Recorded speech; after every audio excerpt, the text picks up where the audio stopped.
대한민국은 사실 거대한 언어의 섬들이 모인 군도라는 사실 알고 계셨나요? KTX로 고작 이 시간이면 닿는 거리인데도 말이죠. 누군가는 마이 묻다이가라며 데이터를 압축하고 누군가는 기어 아니어라며 리스크를 해징합니다. 경제학적으로 볼 때 이건 명백한 자원 낭비입니다. 소통 비용이 발생하니까요. 하지만 효율성만 따지는 당신이 놓치고 있는 치명적인 숫자가 있습니다. 바로 사투리가 가진 지역 독점 브랜드 가치입니다. 자, 상상해보세요. 2000년 전의 한반도는 지금처럼 데이터가 팡팡 터지는 오지 환경이 아니었습니다. 당시의 데이터망은 오직 사람의 발걸음뿐이었죠. 그런데 이 물류 흐름을 완벽하게 차단하는 거대한 방화벽이 하나 있었습니다. 바로 한반도의 허리를 가로지르는 소백 산맥입니다. 이 산맥은 단순한 돌덩어리가 아니었습니다. 외부의 침입을 막아주는 보안 시스템이자 동시에 안쪽의 정보를 밖으로 내보내지 않는 거대한 언어 통행세 검문소였습니다. 산맥이라는 물리적 장벽에 막힌 사람들은 억지로 고립되었습니다. 시장이 분리된 겁니다. 경제학에서 시장이 격리되면 어떤 현상이 벌어질까요? 네, 바로 지역 한정판이 나옵니다. 경상도라는 폐쇄된 시장 안에서 사람들은 외부와 소통하기 위해 애쓰는 대신 자기들끼리만 통하는 가장 효율적인 커뮤니케이션 방식을 발명했습니다. 이것이 바로 사투리라는 이름의 지역 화폐입니다. 남들이 이해하든 말든 우리끼리만 가장 빠르고 정확하게 거래하면 그만이었던 거죠. 결국 사투리는 지형이 발행한 수익증권과 같습니다. 산이 높을수록, 강이 깊을수록 그 지역만의 언어적 가치는 더 단단하게 굳어졌습니다. 고립이 오히려 독보적인 브랜드 아이덴티티를 만들어낸 역설적인 상황이죠. 하지만 단순히 산맥 때문일까요? 지형은 그저 무대일 뿐입니다. 이 무대 위에서 실제 언어, 비즈니스를 기획하고 운영했던 주체들은 따로 있었습니다. 바로 한반도를 분할 통치했던 고대의 대기업들, 삼국시대의 주역들이죠. 과연 그들은 어떤 브랜드 가이드라인으로 우리 입술에 지우지 못할 흔적을 남겼을까요? 그 소름 돋는 설계도를 지금 바로 확인해 보시죠. 자, 이제 산맥이라는 장벽 안에 갇힌 사람들을 상상해 보셨나요? 하지만 지형은 그저 하드웨어일 뿐입니다. 그 하드웨어 안에서 작동하던 소프트웨어, 즉 언어 매뉴얼을 만든 진짜 기획자들은 따로 있었습니다. 바로 고구려, 백제, 신라라는 삼국의 대기업들입니다. 이들은 한반도라는 좁은 시장을 분할 점유하며 각기 다른 사내 문화와 언어적 CICORPORAT 아이덴티티를 구축했습니다. 사투리의 뿌리가 단순한 사투리가 아니라 1500년 전 대기업들의 브랜드 가이드라인이었다는 사실을 아시는 분은 많지 않습니다. 경상도는 신라라는 강력한 철강 수출 기업의 영토였습니다. 이들은 엄격한 위계 질서와 확실한 데이터 전달을 중시했습니다. 신라의 언어 매뉴얼에는 고대 한국어의 핵심 기술인 성조, 즉 음의 높낮이가 표준 사양으로 탑재되어 있었습니다. 반면 백제는 화려한 문화와 유연한 외교를 강조한 콘텐츠 기업에 가까웠습니다. 충청과 전라 지역을 아우르던 이들은 상대방의 기분을 살피는 부드러운 억양과 수식어를 발달시켰죠. 오늘날 우리가 듣는 지역별 말투의 온도는 사실 이 고대 기업들의 경영 철학에서 이미 결정된 셈입니다. 재미있는 점은 이 기업들이 인수합병에 만들어낸 이후의 행보입니다. 신라가 백제를 합병하며 통일신라라는 단일 지주 회사를 세웠지만 백제 지사 직원들의 말투는 바뀌지 않았습니다. 오히려 그들은 자신들만의 언어적 정체성을 지하, 경제처럼 견고하게 유지했습니다. 중앙정부의 표준 지침이 내려와도 현장에서는 우리식대로 한다는 로컬 우선주의가 작동한 겁니다.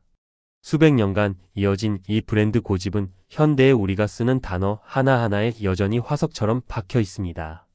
그렇다면 여기서 한 가지 날카로운 의문이 생깁니다. 같은 대기업 계열사라 하더라도 왜 어떤 지역은 말이 느긋하고 어떤 지역은 마치 싸우는 것처럼 격렬할까요? 단순히 기업 문화의 차이일까요? 아닙니다.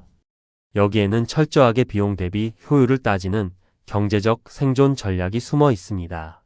생사가 오가는 비즈니스 현장에서 탄생한 이 소름. 돋는 언어 압축 기술의 실체, 다음 장에서 바로 공개합니다. 여러분의 고향 말투가 왜 그렇게 설계되었는지 그 이유를 알면 깜짝 놀라실 겁니다. 이제 기업의 브랜드 가이드라인이 정해졌으니 실제 현장에서 이 언어가 어떻게 수익성을 냈는지 살펴볼 차례입니다. 언어는 결국 소통을 위한 도구이고 모든 도구는 환경에 맞춰 최적화되기 마련입니다. 경제학적으로 볼 때 사투리는 각 지역의 산업 구조에 맞게 설계된 최첨단 비즈니스 커뮤니케이션의 결과물입니다. 특히 목숨이 왔다 갔다 하는 절박한 현장에서 언어는 군더더기를 떼어내고 극한의 효율성을 추구하는 방향으로 진화했습니다. 가장 극적인 사례는 동남해안의 어촌 지역입니다. 거친 파도와 비바람이 몰아치는 바다 위에서 말의 길이는 곧 생존 비용과 직결됩니다. 상대방에게 정보를 전달하는데 5초가 걸리면 배가 뒤집힐 수도 있는 상황이죠. 그래서 이들은 데이터 전송 효율을 극대화하기 위해 언어 압축 기술을 도입했습니다. 문장을 통째로 생략하고 강렬한 억양에 모든 정보를 담아 쏘아 올린 겁니다. 외지인이 듣기에 경상도 사투리가 마치 싸우는 것처럼 들리는 이유는 그것이 거친 자연이라는 시장에서 살아남기 위해 단련된 공격적 생존 화법이기 때문입니다. 반대로 드넓은 평야를 가진 충청도는 전혀 다른 비즈니스 전략을 선택했습니다. 농경사회는 협동과 관계가 핵심 자산입니다. 당장 결론을 내기보다 갈등을 최소화하고 리스크를 분산하는 것이 더 중요했죠. 그래서 이들은 우회 전략을 택했습니다. 결론을 뒤로 미루고 비유와 은유를 섞어 상대의 의중을 살피는 느긋한 화법을 발달시킨 겁니다. 기어 아니어라는 짧은 물음 속에 수만 가지 리스크 관리가 담겨 있는 셈이죠. 결국 사투리는 그 지역 사람들이 가장 적은 비용으로 최대의 생존 효과를 내기 위해 깎고 다듬은 맞춤형 알고리즘입니다. 하지만 이렇게 완벽하게 로컬라이징된 언어 엔진들도 거대한 시대의 흐름 앞에서는 당황하기 시작합니다. 기술의 발전이 지역 간의 물리적 경계를 허물어뜨리자 수천 년간 철옹성 같았던 지역 독점 브랜드들의 금이 가기 시작한 거죠. 효율성이라는 이름으로 무장한 거대 플랫폼, 표준어의 습격이 시작된 겁니다. 과연 이 거대한 언어적 단일 시장의 등장은 우리에게 축복일까요? 아니면 재앙일까요? 다음 장에서 그 냉혹한 경제적 손익 계산서를 두드려 보겠습니다. 수천 년간 각자의 영토에서 독점적 지위를 누리던 사투리 브랜드들에게 사상 최대의 위기가 찾아왔습니다. 바로 표준어라는 거대 글로벌 플랫폼의 습격입니다. 경제학적으로 볼 때 표준어는 시장의 혼란을 막기 위해 국가가 발행한 법정 기통화폐와 같습니다. KTX가 산맥을 뚫고 인터넷이 섬과 육지를 연결하면서 우리는 더 이상 지역 화폐인 사투리를 고집할 필요가 없어졌습니다. 언제 어디서나 통용되는 단일 인터페이스, 표준어의 시대가 열린 것이죠. 이 플랫폼의 위력은 실로 무시무시했습니다. 방송과 교육이라는 강력한 유통망을 타고 표준어는 우리 삶의 구석구석을 장악했습니다. 효율성을 중시하는 현대 비즈니스 환경에서 사투리는 교정해야 할 오류 혹은 세련되지 못한 구식 소프트웨어로 취급받기 시작했습니다. 소통 비용을 줄여준다는 명목 아래 수천 년간 지켜온 지역 고유의 언어 알고리즘들이 차례차례 삭제되었습니다.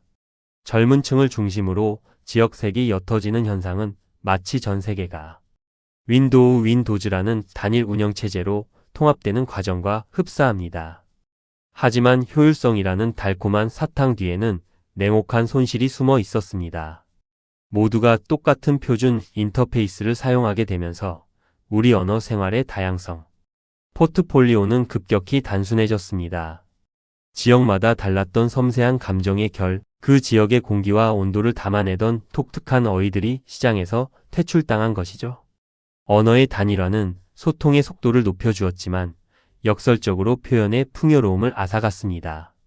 모든 지역이 똑같은 간판을 단 프랜차이즈 거리처럼 변해버린 셈입니다. 그런데 말입니다. 이 냉혹한 효율성의 시장에서 아주 기묘하고 역설적인 현상이 벌어지기 시작했습니다. 모두가 표준을 따를 때 오히려 버려졌던 비표준의 가치가 폭등하기 시작한 겁니다. 희소성이 만들어낸 이 기막힌 반전 비즈니스, 사투리가 어떻게 단순한 사투리를 넘어 대체 불가능한 고부가가치 IP로 부활하고 있는지 궁금하지 않으신가요? 사투리의 몸값이 치솟고 있는 그 현장으로 바로 안내해 드립니다. 효율성이라는 이름의 표준어 플랫폼이 시장을 장악했을 때 업계 전문가들은 사투리의 부도를 예언했습니다. 하지만 경제학의 기본 원칙은 명확합니다. 공급이 줄어들면 가치는 상승한다는 것이죠. 모두가 똑같은 표준어 매뉴얼을 복사해서 쓸 때 역설적으로 사투리는 대체 불가능한 프리미엄 콘텐츠 IP로 화려하게 부활했습니다. 이제 사투리는 촌스러운 시골말이 아니라 대중의 시선을 단숨에 사로잡는 강력한 마케팅 소구점이자 고부가가치 자산이 된 것입니다. 드라마와 영화, 유튜브라는 거대 미디어 시장을 보십시오. 표준어만으로는 채울 수 없는 캐릭터의 입체감과 서사의 농도를 완성하는 것은 결국 사투리라는 비밀 레시피입니다. 부산 사투리의 거친 질감은 누아르 장르의 묵직한 자본이 되고 충청도 사투리의 느릿한 여유는 코미디 시장의 독점적 지위를 확보합니다. 우리가 부추를 정구지나 소리라 부르는 순간 그 단어는 단순한 채소의 이름을 넘어 수천 년간 축적된 지역의 역사와 정서라는 거대 데이터베이스를 불러옵니다. 이 데이터가 살아있는 한 사투리는 절대 상장 폐지되지 않습니다. 결국 사투리는 지역이라는 브랜드가 보유한 가장 강력한 지식재산권입니다. 표준어가 범용 소프트웨어라면 사투리는 특정 분야에 최적화된 하이엔드 전용 툴인 셈이죠. 이 전용 툴이 사라진다는 것은 우리 문화 자본의 포트폴리오가 반토막 난다는 뜻과 같습니다. 그래서 지금의 영리한 크리에이터들은 이 오래된 자산을 꺼내 현대적인 감각으로 재포장하기 시작했습니다.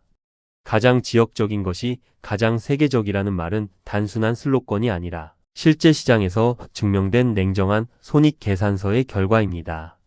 그렇다면 이제 우리는 이 귀한 자산을 어떻게 관리해야 할까요? 단순히 박물관에 박제해 두는 것이 정답일까요? 아닙니다. 자산은 흘러야 하고 사용되어야 가치가 유지됩니다. 우리가 일상에서 무심코 내뱉는 말 한마디가 어떻게 우리의 경제적 품격을 높이고 나아가 한반도라는 거대 브랜드의 가치를 수호하는 최후의 보루가 되는지 마지막 결론을 내어보려 합니다. 여러분의 입안에 남은 이 골드바를 어떻게 사용해야 할지 그 최종 전략을 공개합니다. 결국 사투리는 우리가 지켜야 할 마지막 로컬 데이터이자 우리 입안에 남은 가장 확실한 골드바입니다. 경제학적으로 볼 때 자산의 가치는 그것이 대체 불가능할 때 비로소 완성됩니다. 표준어가 전국 어디서나 통하는 공용화폐라면 사투리는 특정 지역의 정서와 역사를 담보로 발행된 한정판 근본위 화폐와 같습니다. 우리가 이 화폐를 포기하고 표준어라는 단일 플랫폼에만 안주한다면 한반도라는 브랜드가 가진 다채로운 매력, 자본은 순식간에 뱅크런을 맞이하게 될 것입니다. 사투리를 쓴다는 것은 단순히 억양을 섞는 행위가 아닙니다. 그것은 수천 년 전 삼국의 경영 철학을 계승하고 험준한 산맥과 거친 바다를 버텨낸 조상들의 생존 알고리즘을 현대로 불러오는 일입니다. 촌스럽다는 편견은 이 귀중한 자산의 가치를 알아보지 못한 무지에서 비롯된 것일 뿐입니다. 가장 지역적인 데이터가 가장 강력한 경쟁력을 갖는 콘텐츠의 시대, 여러분이 무심코 내뱉는 고향. 말투는 그 자체로 누구도 복제할 수 없는 독보적인 브랜드 아이덴티티가 됩니다.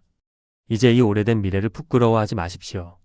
오히려 당당하게 이 언어적 지적 재산권을 행사해야 합니다. 우리가 사투리를 멈추지 않을 때 비로소 대한민국의 문화 포트폴리오는 전 세계 시장에서 가장 탄탄하고 매력적인 구성을 유지할 수 있습니다. 여러분의 말투 속에 흐르는 그 묵직한 역사의 무게를 믿으세요. 오늘 여러분이 고향 친구에게 건네는 밥 문나 혹은 기어 아니여라는 한마디는 수천 년의 시간을 견뎌온 가장 고귀한 자산의 가치를 증명하는 최고의 비즈니스 레터가 될 것입니다. 역사는 책 속에만 있지 않습니다. 지금 여러분의 혀끝에서 살아 움직이고 있습니다. 여러분의 입안에 든 이 귀한 골드바를 오늘 밤 누구에게 먼저 선물하시겠습니까? 사투리는 사라지는 것이 아니라 당신이라는 브랜드를 통해 가장 빛나는 유산으로 재탄생하고 있습니다. 긴 시간 함께 해주신 여러분, 당신의 말투는 그 무엇보다 값진 자산입니다. 시청해 주셔서 감사합니다.